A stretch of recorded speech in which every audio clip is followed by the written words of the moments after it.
preciso dos irmãos do Ministério da Luz lá para poder ligar a luz.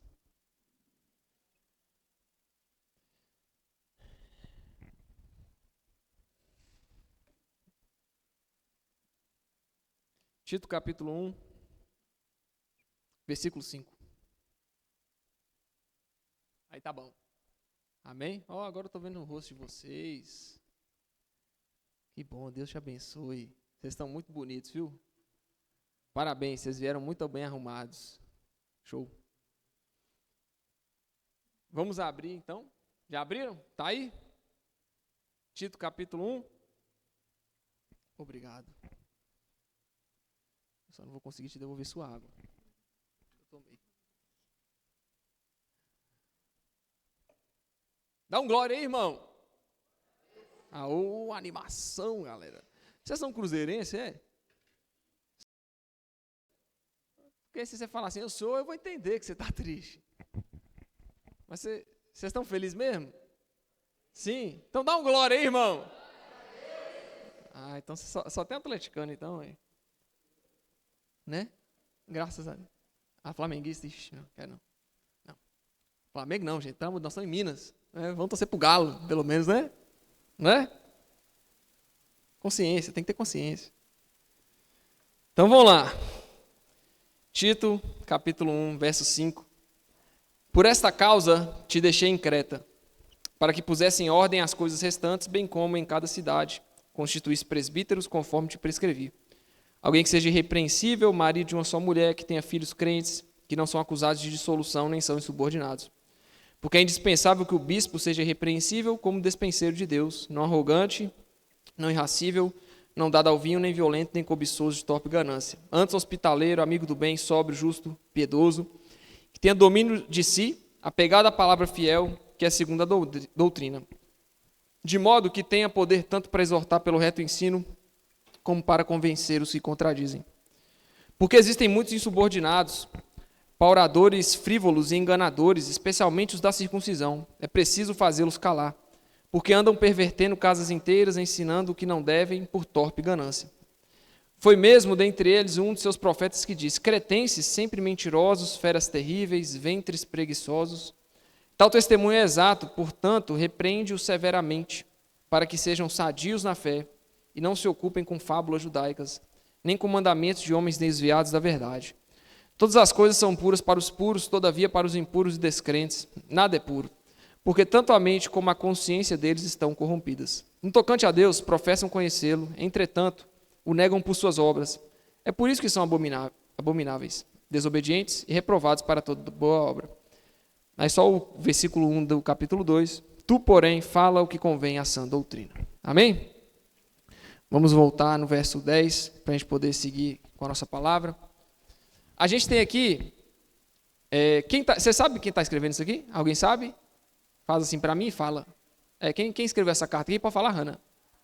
Paulo. Quem é Paulo? Apóstolo Paulo. Todos conhecem o apóstolo Paulo? Sim? Sim ou não? Beleza. Qual que é o objetivo do apóstolo Paulo ao escrever isso aqui para Tito? O apóstolo Paulo enviava Tito, irmão. Tito, esse cara aqui que tem esse nome aqui na Bíblia, né? Quem era Tito?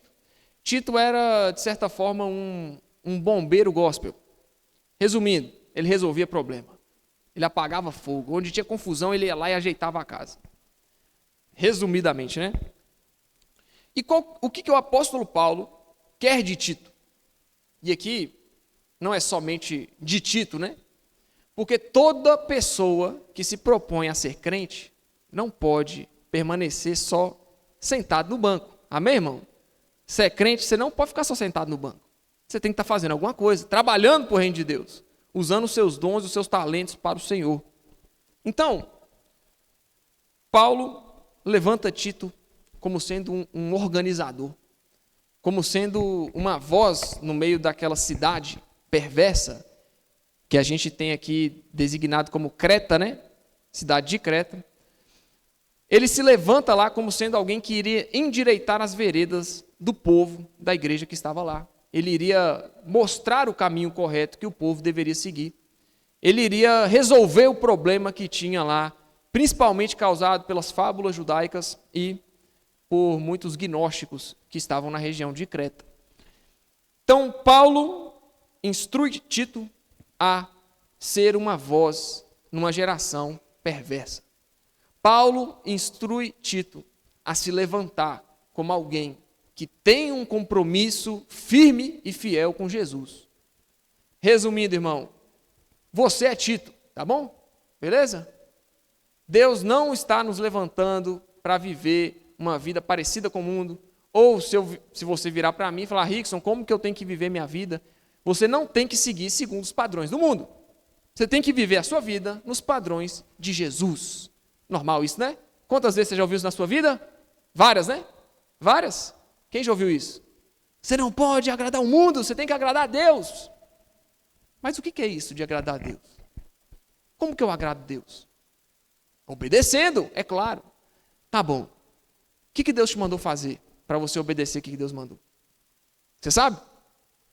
Aí a pessoa falta clareza. O que eu vou fazer para agradar a Deus? Se eu não sei, o que Deus quer de mim? Então, o primeiro passo, a gente precisa saber o que Deus quer da gente. Para logo em seguida, só então, a gente começar a obedecer a Deus. Certo ou errado, irmão? Por favor, falar se eu estiver errado. Certo, né? Obrigado. Eu nunca vi ninguém falar assim, está errado.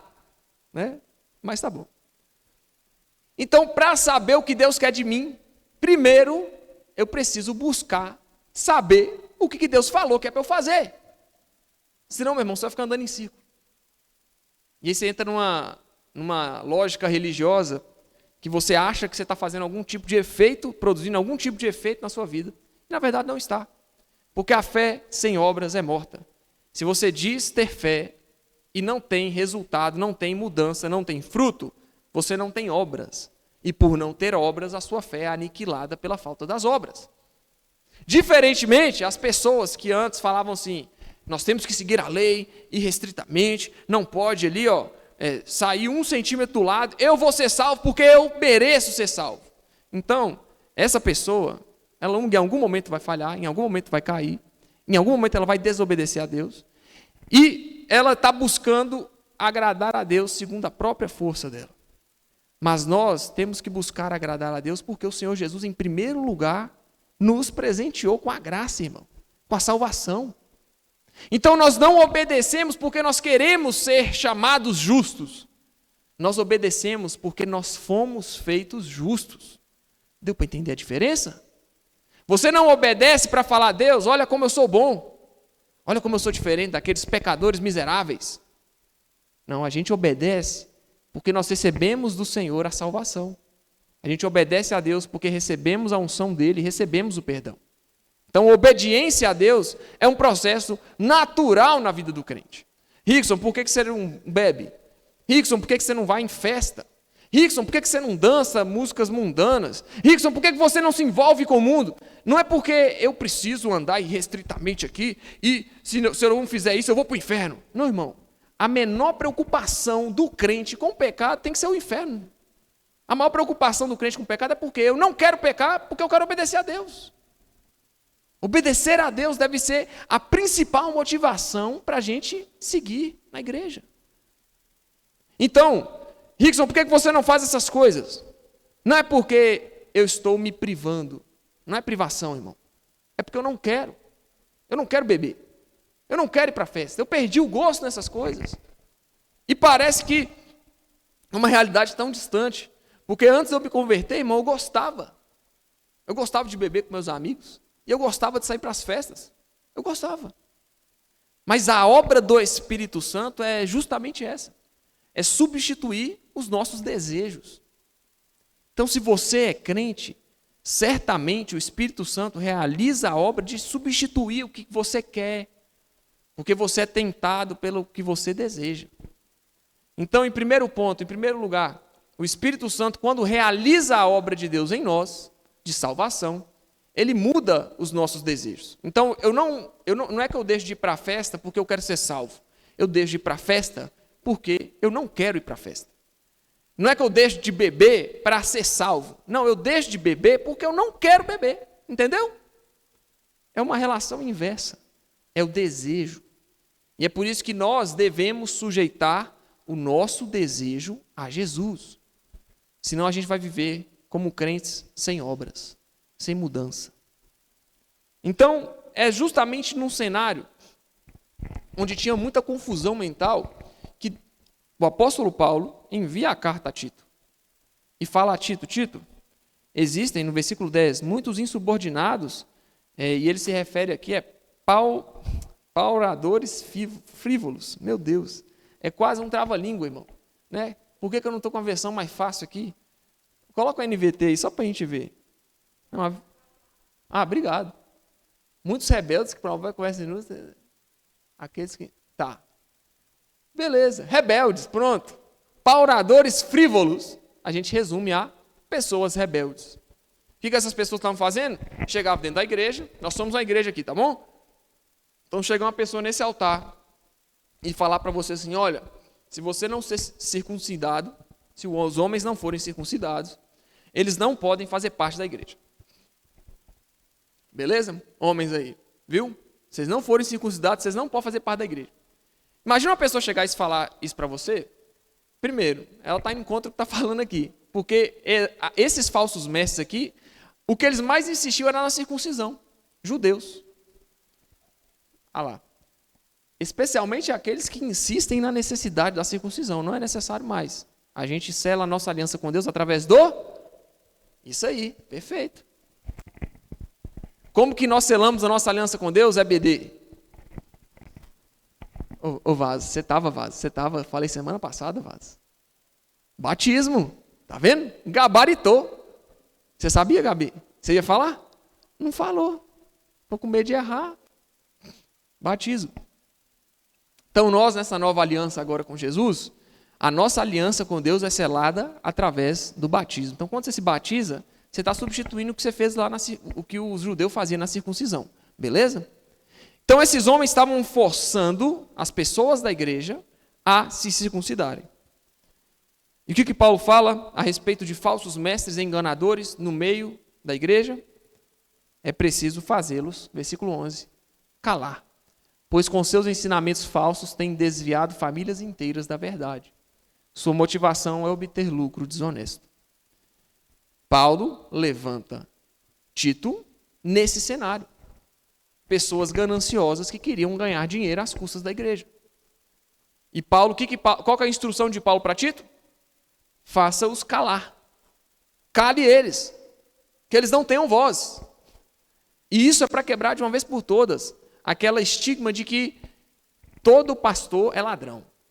Eu pensava isso quando eu não era crente, menos meu tio, porque eu sempre vi a conduta ética do meu tio. Mas eu pensava, falou de igreja? Eu já pensava, é dinheiro. É para ganhar dinheiro. A própria Bíblia ensina a calar pessoas que querem obter lucro em cima da igreja. Então aqui a gente já remata isso, beleza? Não generalize. Nós não podemos generalizar. Existem sim igrejas sérias e compromissadas com a verdade do evangelho. Você está numa delas, tá? Tá bom? Sem querer falar que é, mas é, tá? 25 anos. Então vamos lá. O objetivo dessas pessoas era ganhar dinheiro nas costas da igreja. Então Paulo chama Tito para que Tito intervenha nessa situação. Tito, se levante como alguém que vai fazer calar esse povo. E como que nós, os Titos dessa geração, vamos nos levantar diante das mentiras contadas a respeito do evangelho? É literalmente, irmão, a mesma coisa que ele fez. É se levantar para calar aquilo que não representa a igreja, sendo igreja. Qual que é a melhor forma de você quebrar um mau exemplo de uma instituição? É você ser o bom exemplo. Então, se no mundo as pessoas falam que na igreja as pessoas são muito restritas, não sei o quê, e tem problemas e tal, eu vou ser alguém que vou dar bom exemplo na igreja, para que as pessoas que estão fora da igreja vejam que não é bem assim. Mas para isso é necessário que os Titos se levantem. Os bombeiros gospel. Para apagar o fogo, os incêndios, os problemas, e está lá para resolver. Deus está à procura destes. E aí no versículo 12 vai falar o quê? Até mesmo um deles, um profeta nascido em Creta, disse: os cretenses são mentirosos, animais cruéis e comilões preguiçosos. Esse é o ambiente em que Tito está. Tito não está num lugar que é celestial, não, irmão. Tito não está numa cidade santa, não. As pessoas falam, nossa, o Teoflotone é uma cidade complicada. É aqui mesmo, irmão, que Deus quer usar a sua voz. É aqui mesmo que Deus quer te dar representatividade. É justamente num local difícil, num local onde não tem adesões à igreja, que Deus quer te levantar como um porta-voz da igreja. Esse é o desejo do Senhor Jesus. Então, o próprio profeta nascido em Creta falou: os cretenses são mentirosos, animais cruéis e comilões preguiçosos. Tamanho era a má fama dos cretenses, que até hoje nós utilizamos de uma palavra para se referir a alguém que não presta. Alguém que não presta é um cretino.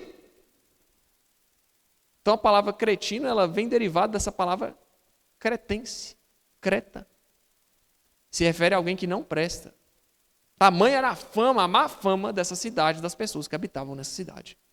Então Tito é enviado para esse ambiente. Tito não é retirado dos ambientes difíceis. Porque nós temos que ser luz onde há trevas. Você tem que ser referência onde não tem referência.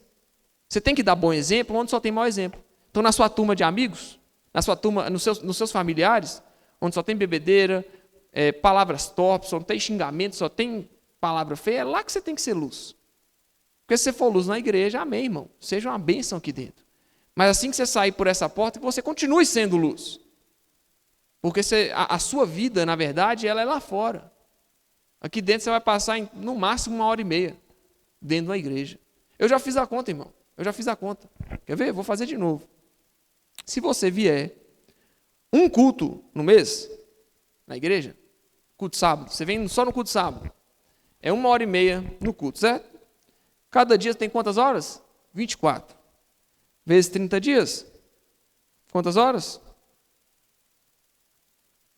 720 horas, beleza? Tira dessas 720 horas, você tira 1h30 e fica dentro da igreja. Beleza? Essa é a diferença. Essa é a comparação.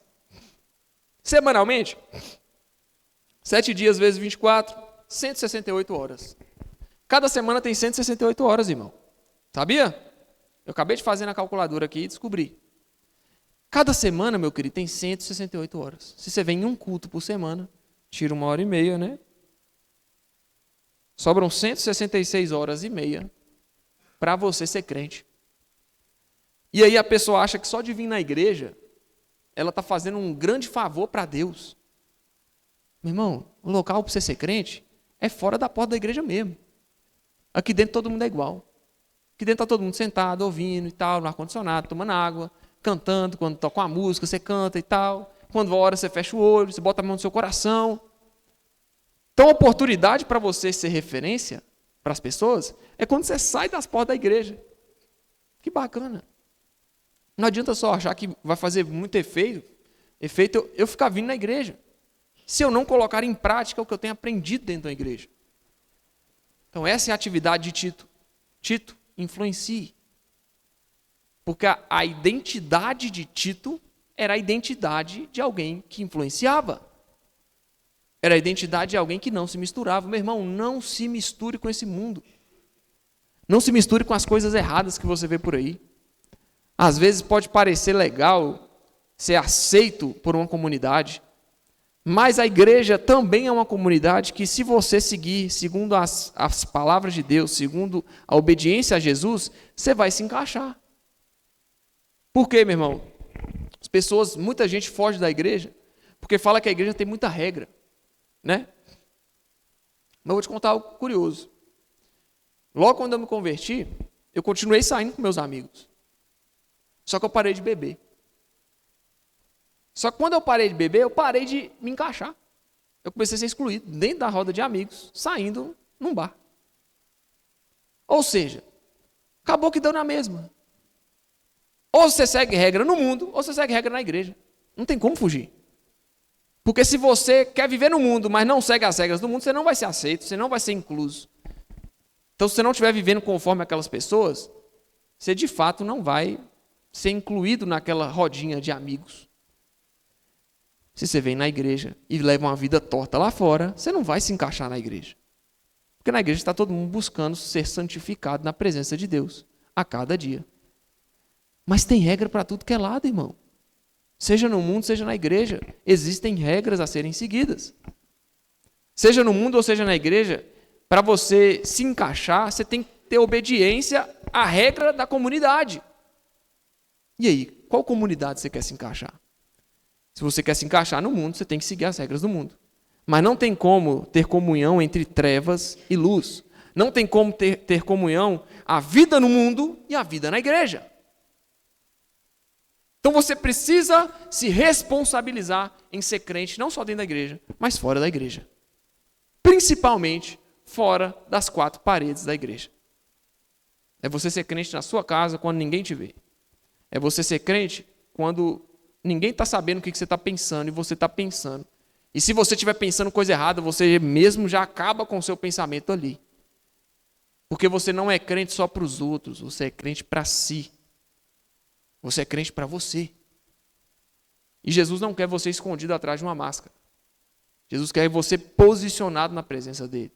Jesus quer você influenciando, assim como Tito influenciava.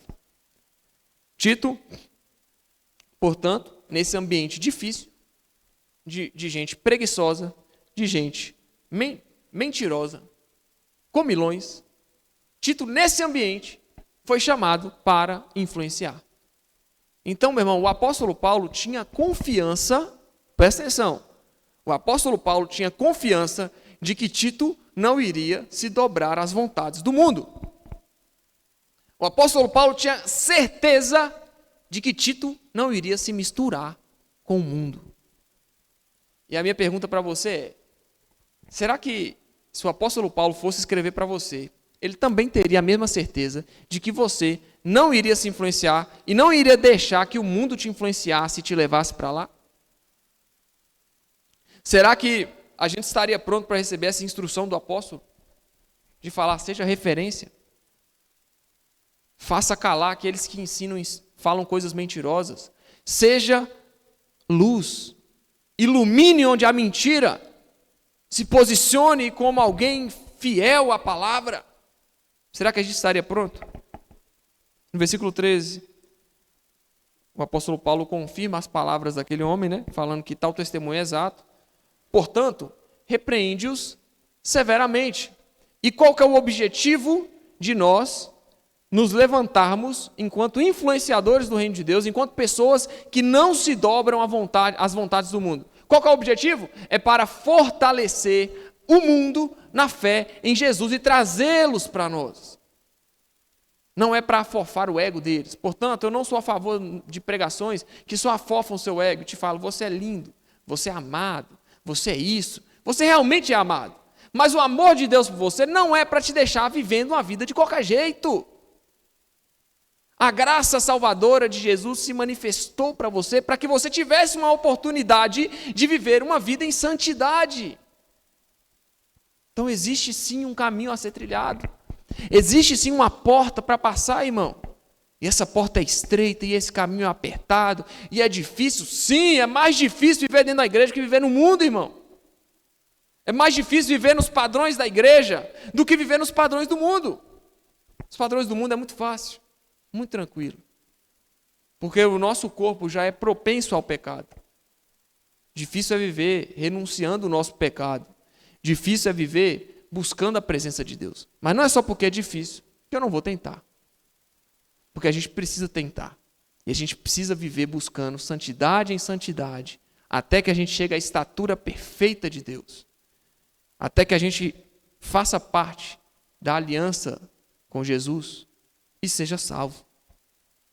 Então, Paulo levanta Tito, não para Tito se achar diante daquelas pessoas, assim como um homem, certa vez, eu não sei em qual evangelho que está, tinha um fariseu orando em pé nas esquinas das ruas, e esse fariseu orava assim, ô Senhor, obrigado, muito obrigado, porque eu não sou pecador igual aquele miserável ali. E clamava em alta voz, se exaltando, ou seja, orando, se exaltando. Aí, tem um outro homem, que não era judeu, sentado, não fazia parte do povo escolhido, Ele estava na dele, tranquilo, falando: Senhor, me perdoa porque eu sou pecador. A oração do simplesinho subiu ao céu. E a do santarrão, do religioso, não. Porque o objetivo de nós nos posicionarmos diante de Deus não é para a gente ser melhor que os outros. Deus não quer que você saia na rua apontando o dedo para todo mundo, falando: você é pecador, vai para o inferno. Você é pecador, vai para o inferno. Não, Deus não quer isso, irmão. Deus não quer te transformar nisso. Deus quer te transformar num propagador das boas novas. Portanto, se você é um propagador das boas novas, você não vai falar: irmão, você vai para o inferno se você ficar pecando. Você vai falar para ele: irmão, tem um caminho que te leva para o céu e esse caminho é Jesus. Essa é a atitude de alguém que entendeu a sua posição em Deus. Essa é a atitude de alguém que tem a identidade de um Tito. Não se conforma com o pecado, está envolto no meio de pessoas pecadoras. Entretanto, essas pessoas pecadoras não influenciam para que ele se desvie. Pelo contrário, ele é luz no meio daquelas trevas. Ele é luz onde ele precisa ser luz. Então agora ele não vai mais sentar na roda de amigos e de amigas para poder falar mal dos outros, para poder fofocar, para poder falar de tal pessoa, de outra pessoa. Agora você vai sentar no meio de seus amigos, meus queridos, para evangelizar. Existe salvação em Jesus. Não estou falando que você não pode sentar no meio de seus amigos e conversar sobre outras coisas, entendeu? Vou chegar na minha loja segunda-feira e vou zoar os cruzeirenses, entendeu? Porque eu quero, né? Tá tudo bem. Mas eu não posso perder as oportunidades de evangelizar. Não é que Deus quer te colocar como alguém quadrado, não, irmão. Tem muito mais liberdade no evangelho do que você pensa. Deus quer te levantar como alguém que entendeu o propósito de ser um evangelista e de ser luz no meio das trevas. Porque o objetivo para que Timóteo fizesse aqueles homens calar era para fortalecer o mundo na fé, para fortalecer aquela galera de Creta na fé em Jesus, para que então eles se voltassem para Jesus. E não se ocupe, versículo 14, com fábulas judaicas, nem com mandamentos de homens desviados da verdade. Todas as coisas são puras para os puros, e uma das coisas que aquelas fábulas judaicas e aqueles judeus faziam era dizer que você não podia comer carnes, certo tipo de carne, tinha que guardar certo tipo de dia e tinha que fazer a circuncisão. Então Paulo vai falar: todas as coisas são puras para os puros. Todavia, para os impuros e descrentes, nada é puro, porque tanto a mente como a consciência deles estão corrompidos, estão cauterizados. O grande problema, meu irmão, do mundo é porque existe uma ferida no mundo, que é o pecado, que foi curada a partir de Jesus, porque ele é o Cordeiro de Deus que tira o pecado do mundo, mas que tem uma aplicação nos seus filhos. Tem aplicação em nós que somos crentes. Mas no mundo jaz o maligno, irmão. O objetivo do mundo é te arrastar para lá. É te fazer pecar. É te fazer afastar da fé em Jesus. O objetivo do mundo é te afastar cada vez mais da igreja. É colocar paradigmas na sua cabeça para que você não venha na igreja. Esse é o objetivo do mundo. Mas a gente precisa se apegar à verdade da palavra de Deus, não dar ouvidos a fábulas, a generalismos, e porque a mente e a consciência dessas pessoas que generalizam tudo e tentam te arrastar da igreja, te tirar da igreja, a consciência deles estão corrompidas. No versículo 16, no tocante a Deus, professam conhecê-lo, entretanto, o negam por suas obras. Deixa eu ler nessa versão aqui. Afirmam que conhecem a Deus, mas o negam por seu modo de viver. São detestáveis e desobedientes e não servem para fazer nada de bom. Portanto, proclamar a fé não quer dizer viver a fé. Dizer que é crente não quer dizer que você é crente. Eu posso falar que eu sou crente desde que as minhas atitudes sejam voltadas para alguém que é crente. Se as minhas atitudes estiverem no que a Bíblia ensina, então sim, eu sou crente. Mas se você se diz cristão e ainda assim existem práticas pecaminosas que você está ok na sua vida com elas, eu tenho uma má notícia para você. Possivelmente você não é crente, tá? Mas que você busque consertar. Porque existe perdão disponível. Jesus existe para te curar, para te salvar. Amém ou não amém? Tu, porém, fala o que convém à sã doutrina. Então aqui a gente, no capítulo 2, verso 1, afirma conhece a Deus, mas não nega o seu modo de viver. Capítulo 2, verso 1, vai falar o quê? Pode passar? Conseguiu? Travou? Mas quanto a você, que suas palavras reflitam o ensino verdadeiro. Então, quanto a nós, o que nós, enquanto crentes, devemos fazer? Permanecer longe do que o mundo e das oferendas do mundo para nós e nos aproximar cada vez mais dos ensinamentos da sã doutrina bíblica para que a gente se torne fortalecido na fé, para que a gente seja fortalecido na fé e se torne cada vez mais crente. Tá? É isso que Jesus quer de você. Que você seja cada vez mais crente. Rickson, errei. O que eu faço agora? Se aproxima de Jesus, véio. Tranquilo. Rickson, e se eu falhar? E se eu cair? Se eu tropeçar? Se eu pecar? O que eu faço? Volta para Jesus, véio. Tranquilo. O que te fez chegar até Jesus, em primeiro lugar, foi o seu pecado. Não vai ser um pecado no meio do caminho que vai te afastar dele. Então ele continua te perdoando. Errei, o que eu faço? Se aproxima de Jesus. Falhei, o que eu faço? Se aproxima de Jesus.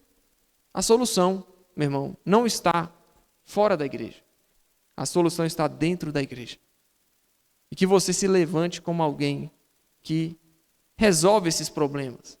Como alguém que se levanta e, de verdade, tem a sua fé estabelecida. Então, você chega nos ambientes que tem perversão, que tem pecado, você não é influenciado. Porque a sua fé está consolidada em Cristo Jesus. E você está consciente daquilo que você tem que fazer. Amém? Amém ou não amém? Vamos orar?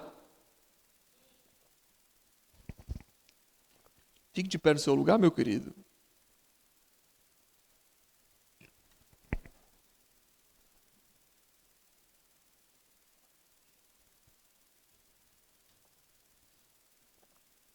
Eu sei que, por vezes, eu falei isso ontem, né? Eu preguei ontem sobre João, capítulo 1. Falava assim, no princípio era o verbo era Deus, o verbo estava com Deus. Ele, por meio dele, Deus fez todas as coisas e tal, enfim. Eu costumava a ver Deus como alguém muito distante. De verdade. Quer pegar? Não, tá de boa. Eu costumava ver Deus como alguém muito distante. Eu via Deus como o Todo-Poderoso. Alguém já assistiu o Todo-Poderoso? Quem já assistiu? Que o Jim Carrey pega os poderes de Deus? Já viu? Não, aquele filme me tira uma gargalhada sincera, de verdade. É muito engraçado.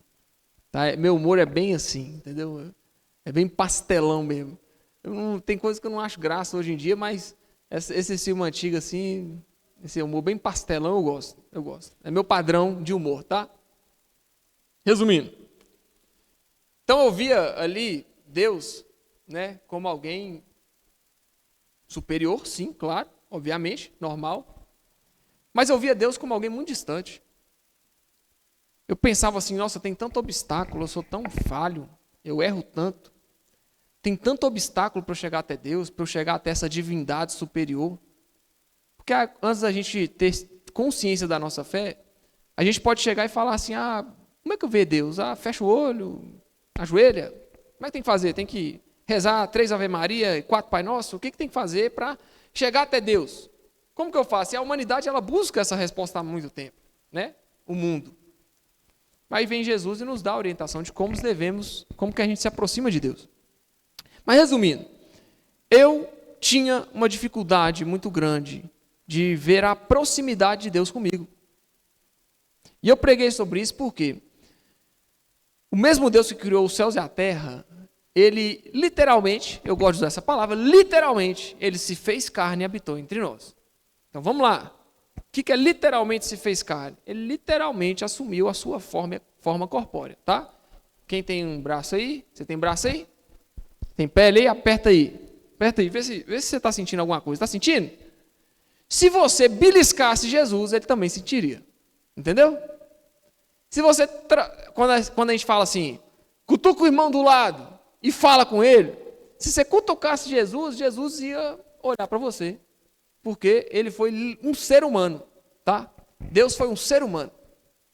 Eu acho que essa é a grande dificuldade do homem. Por quê? A gente tem um defeito muito grave de não se humilhar. Então a gente é orgulhoso demais. Eu sou bom demais para os outros. Quando você está errado em alguma coisa, você nunca admite que você está errado. Você, em primeiro lugar, se defende porque você crê que você é um ser moral superior. E você fala, eu sou bom. Não, o que eu queria não era isso. A primeira reação nossa é o quê? A autodefesa. Que a gente se ama. Certo? Isso é perfeito. Você se ama, né? Você se ama? Sim ou não? Sim, a gente se ama. Então a gente tem uma dificuldade muito grande de assumir erro. Isso é da humanidade, tá? Isso é padrão. Vem instalado de fábrica em você. Não tem como mudar, sabe? É igual aqueles hardware, aqueles aplicativos que não servem para nada no seu telefone. Vem de fábrica, não tem como tirar. Então o que Deus fez? Deus traz um homem para nos salvar. Então o evangelho é alguém com o nosso corpo, nos salvando. E os crentes são quem? São outros homens que, constrangidos pelo que esse homem perfeito fez, se dobram à vontade desse homem perfeito. Só que para ser crente, irmão, você tem que fazer um esforço muito grande e vencer seu orgulho. Porque a pessoa vai lá e fala assim, eu pequei, não vou na igreja não. Isso é orgulho, irmão. Isso é orgulho, sabia? Porque você está orgulhoso demais para pedir perdão. E aí, não é, tipo assim, está disponível, irmão. A salvação está disponível, é de graça. E a pessoa erra, peca, o que ela faz? Não vou na igreja mais não quer saber mais de Jesus. Porque se eu for na igreja, eu vou pegar fogo. Já ouviu alguém falar isso? Eu já. Eu não vou na igreja não. Se eu for na igreja, eu vou pegar fogo. Vou ser consumido lá, porque eu sou pecador. Só que o que acontece, irmão? Deus se faz carne e habita entre nós. Ele assume a nossa forma e habita entre nós. Então Jesus viveu uma vida como você vive. Alguém que trabalha? Quem trabalha aqui, levanta a mão. Os vasos ali, tu trabalha, né? Jesus também trabalhou, sabia? Jesus foi um carpinteiro. Carpinteiro de Nazaré até os seus 30 anos. E eu tenho certeza que ele trabalhou assim, de forma magistral. Ele foi um exemplo de carpinteiro. Certo? Apóstolo Paulo, um homem que a gente olha e fala assim, poxa, esse cara é absurdo, né? Apóstolo Paulo também trabalhou, fazia tenda. E ele trabalhava para sustentar a pregação e as viagens missionárias dele. Também trabalhou. Jesus, então, ele assume esse papel humano, 100% homem, 100% Deus, para perdoar o nosso pecado. E agora, o que a gente tem que fazer? A gente tem que se sujeitar ao Deus homem. A gente tem que se sujeitar ao nosso próximo. Jesus é o nosso próximo. Então, às vezes, a gente erra. E ao invés de correr de Jesus, meu irmão, nós temos que correr para Jesus. Porque ainda que ele se fez homem, se fez carne e habitou entre nós, ele continua sendo Deus e continua sendo o Salvador. Então, eu vejo que o nosso olhar de Jesus diz muito acerca de como é a nossa fé. Se eu não tenho uma vista muito bem definida em Cristo, em Jesus, eu não tenho uma fé saudável. Eu preciso olhar Jesus como o meu Salvador, para que, então, eu tenha uma fé saudável. Porque Jesus é o homem que morreu na cruz por nós, mas é o Deus que ressuscitou e te salvou, meu querido. Amém ou não amém? É o Deus que te salvou.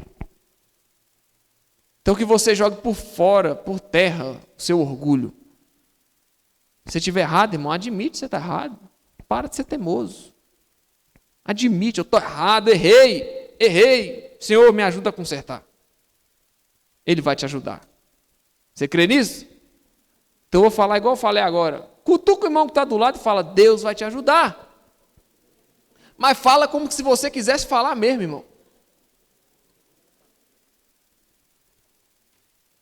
Vamos orar? Eu estou sem ninguém para fazer fundo musical aqui, para a gente orar, para entrar no mood.